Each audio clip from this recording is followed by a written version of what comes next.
And I call Senator McCarthy.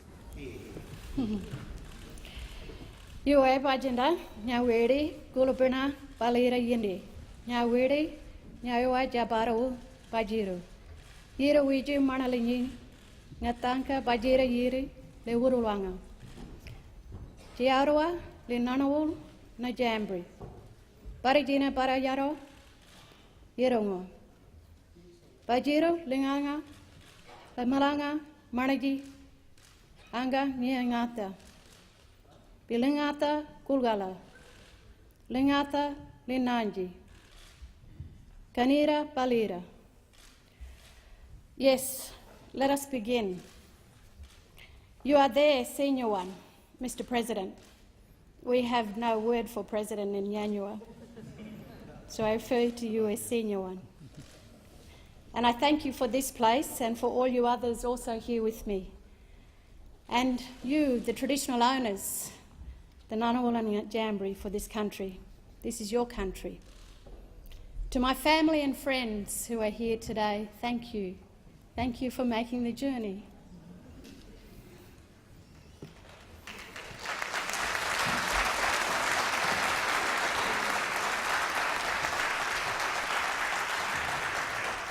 I especially acknowledge my father, John McCarthy, my son, Grayson, who are here with me.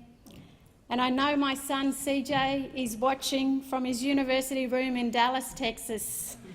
A big hello to you, my son. And to Adam, sitting for his Year 11 exam. Good luck to you, my son. I'm here today starting off with Yanyua, the language of my mother's families in Borroloola in the Gulf of Carpentaria, nearly 1,000 kilometres southeast of Darwin. My families there gave me this language, the language of my country. And I am a woman whose spirit has come from the salt water, and we are known as Liantawiriara, which means our spiritual origin comes from the sea country. And I welcome my Gugu there, John Bradley and Nona. Thank you. Boji. The old people would sing the Gujiga, the songline. They would follow the path of many Gujiga. The songlines like the Brolga, the Guradagu of my grandmother's country, the beautiful Brolga country, the country where my spirit always returns to. They would sing of the shark dreaming and how it travelled from Queensland all the way down the coast to the Gulf country and out to the islands of my families. And we danced the dance of the mermaids, the Ngariji. The Ngariji, Gujiga, the Gulf and Barkly country, linking so many of our First Nations peoples. I grew up with the old men and women, the Malbus and Baribadis, and I'm here thinking about them now, and I'm thinking about my own path. My road has been a long road like the song, the Gujiga, that belongs to the old people. And I'm standing here in this place, the Australian Senate, in the place of the people, to represent not just my own people, the Yanyua and the Garwa, the Mara and the Gurangi peoples, but I stand for all people of the Northern Territory, all clan groups, all families who call the Northern Territory home, whether they live on the vast cattle stations of the Northern Territory or whether they have travelled from countries like Asia, Africa or the Middle East to forge a new life for their families, away from strife-torn lives that offered no future. I stand here for you too. In 1842, my McCarthy ancestor sailed the seas from Ireland aboard the ship Palestine to Australia. And he didn't come as a convict like hundreds of others before him. Instead, he came as a free man. He chose to come to make this country his home, not just for him but for his young family, to live in Australia, to build his future, his dream in the land of opportunity, an unknown land yet filled with much hope and prosperity. And it was on the north coast of New South Wales that he made his home as the local magistrate. In the years and decades that followed, his descendants would toil on the land as farmers and timber getters before my granddad, Alf McCarthy, then moved to Sydney to work in a box factory at Chiswick and then became a tram conductor on the Sydney trams. And along with my grandmother Mary, they would raise their 3 sons. My dad, John McCarthy, is here today, and my Uncle Ray, who is also here with Aunt Angela, and their children and grandchildren, and my Uncle Kevin, who along with his wife Regina are sending all their love now as I speak. I'm deeply grateful for the love, support and richness and wisdom of my McCarthy families, as I am of my Yanyuwa and Garua families. Yo Yamalubinji, it makes my spirit feel good. I share with you all my Gujiga, my songline that weaves its way from the Gulf country across the First Nations lands of Aboriginal people in Australia.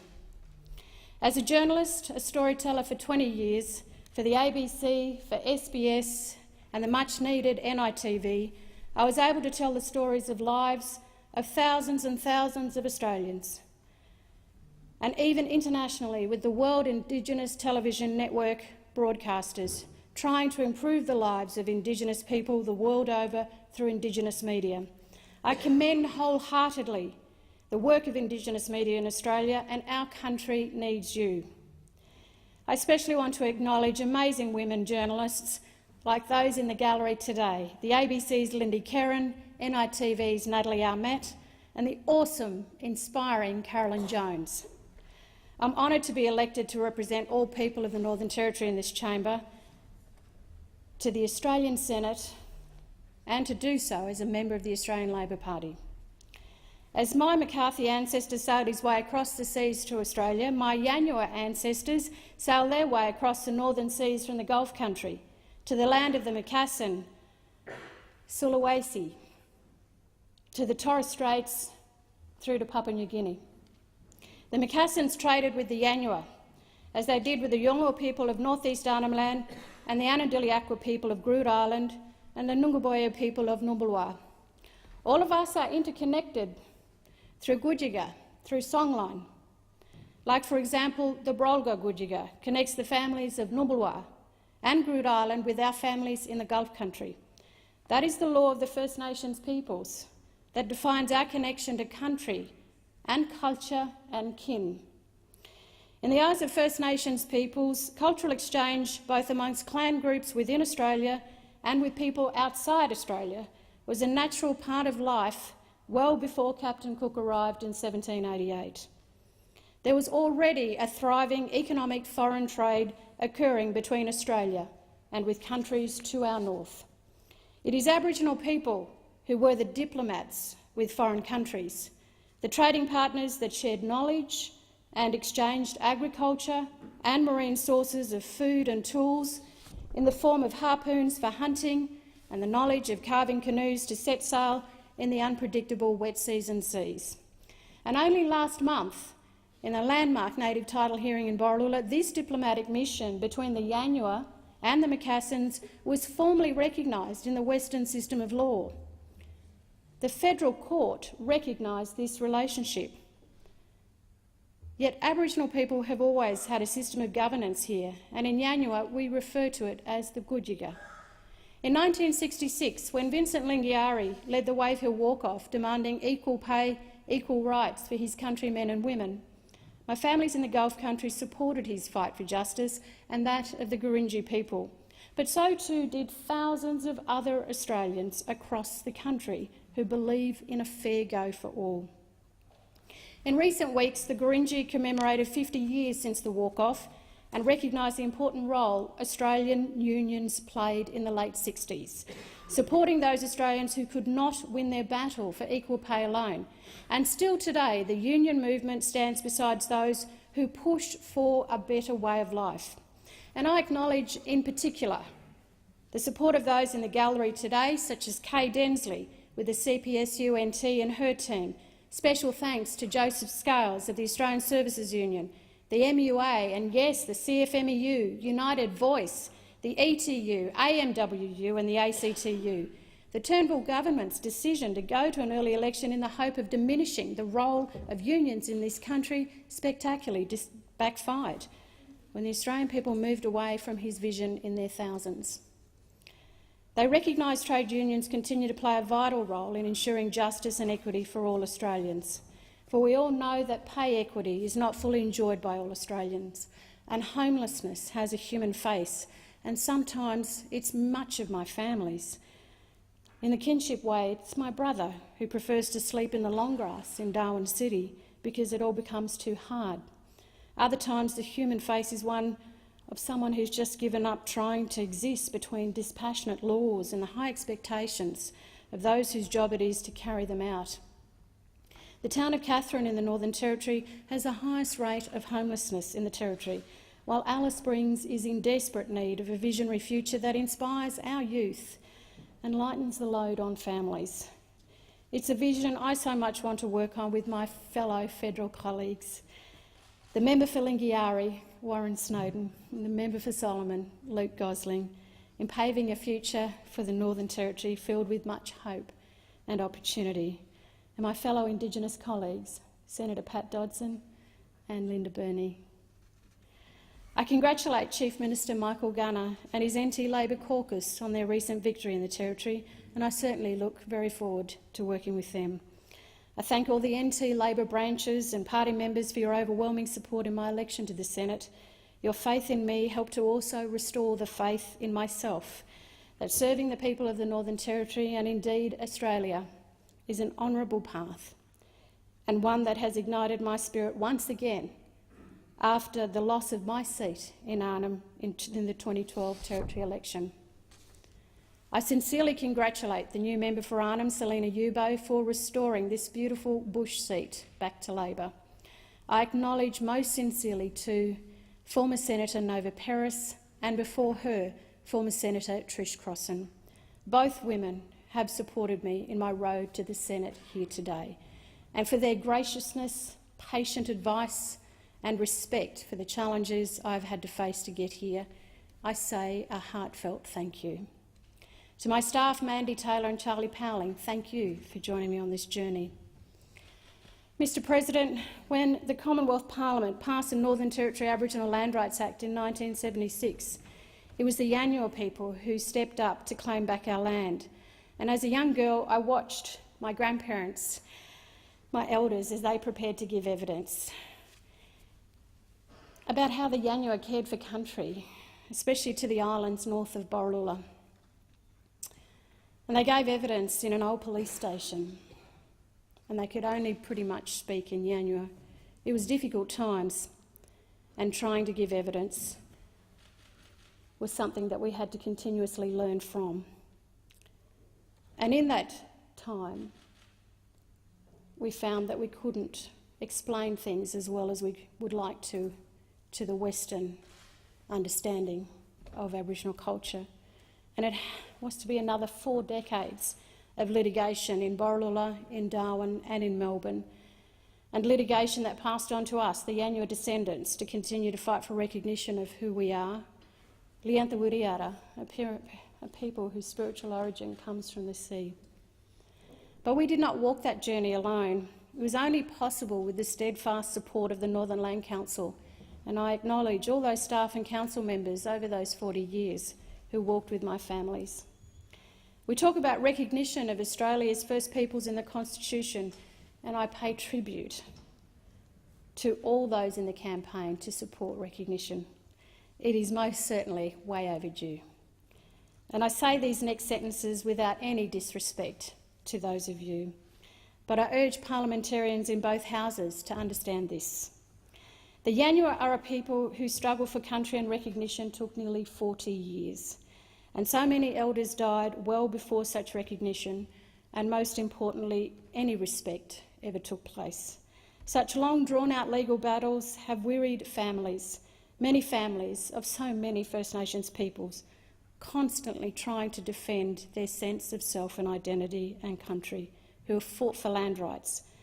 And maybe that was the intention, I don't know. Battle fatigued, perhaps, maybe better to acquiesce. But we're still here and we're not going to go away. So I fully understand the impatience and in some cases total rejection felt by so many First Nations people towards the Australian Parliament's push for recognition. It is a difficult pill to swallow as First Peoples to yet again have to ask others to respect us, our place, our culture, our families in this country, when we know we have been here well over 60,000 years. With near 30% of the Territory population Indigenous, we will only have half a vote in any referendum, let alone a referendum on recognition, because we are not a state. Is it not time to consider seriously a vision for the North and a vision for the future of all our territories, such as Christmas and Cocos Islands? We need a vision that unites over 100 Aboriginal language groups just in the Northern Territory alone, the multicultural communities who've made it home, and the descendants of the Afghan cameleers and early pioneers. It's time the Commonwealth encouraged more seriously the growth of the Northern Territory as perhaps the seventh state in the Australian Federation. Allow the people of the Northern Territory to fully make our own decisions, determine our own future by engaging in a fair partnership, so that we, who have won their lands back, nearly 50% of the landmass, so that young people of the Territory feel they have a solid employment, a future filled with shared prosperity and hope.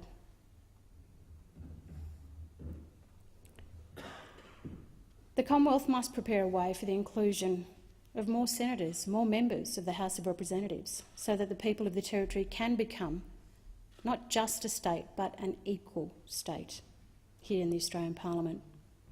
It might be 10, 20 years, but let there be a vision that at least starts. The Mabo Court ruling in 1992 overturned terra nullius. Let the people of the Northern Territory overturn the disbelief that even treaties are unattainable in Australia. Let the people of the Northern Territory have a say. In the year of the Mabo decision, I was questioned over my identity as a Yanyuwa Garawa woman in the Borroloola land claim process. I found the interrogation focused more on how it could be that an educated Aboriginal woman must somehow not be quite real as a traditional owner of country. How could it be possible to be highly educated in the Western world and still live with a deep sense of cultural understanding in a culture thousands of years old? It was thanks to the firm belief of my father, a schoolteacher from Sydney, who inspired my educational upbringing both in the Western ways and in maintaining a strong understanding of Borroloola families, kinship and culture, shared by my mother, bless her soul, and shared by my maternal grandparents.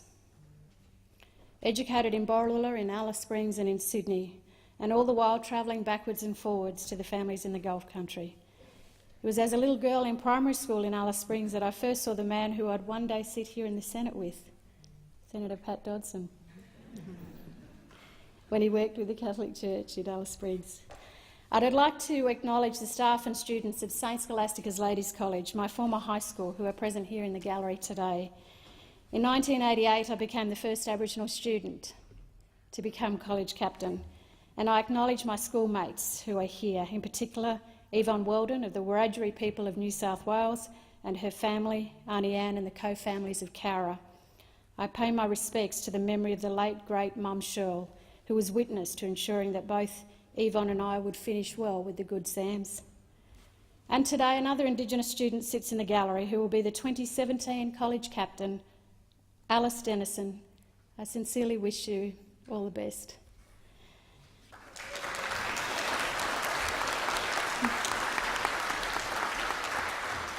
Also to the students and staff of St Ignatius College, in particular the First Nations students who danced Senator Dodson and I into the Senate on our first day with our fellow senators.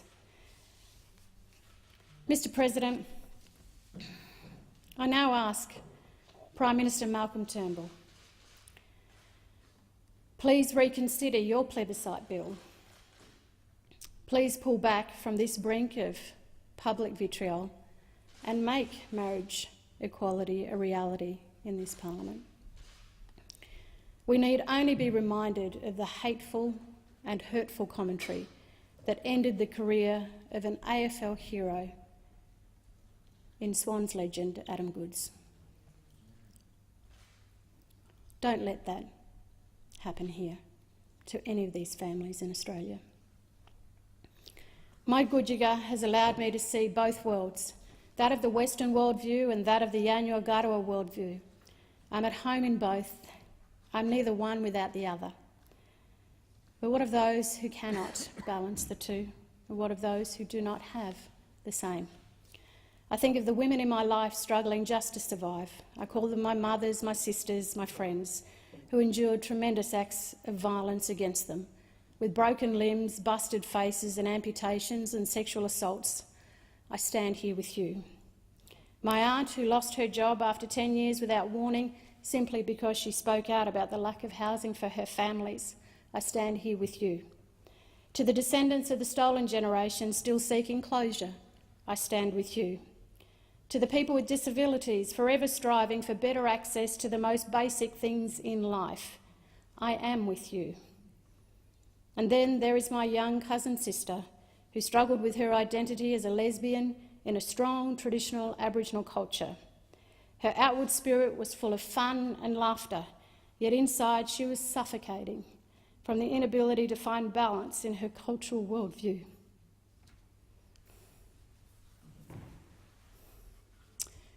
And that are the expectations of the broader Australian society around her.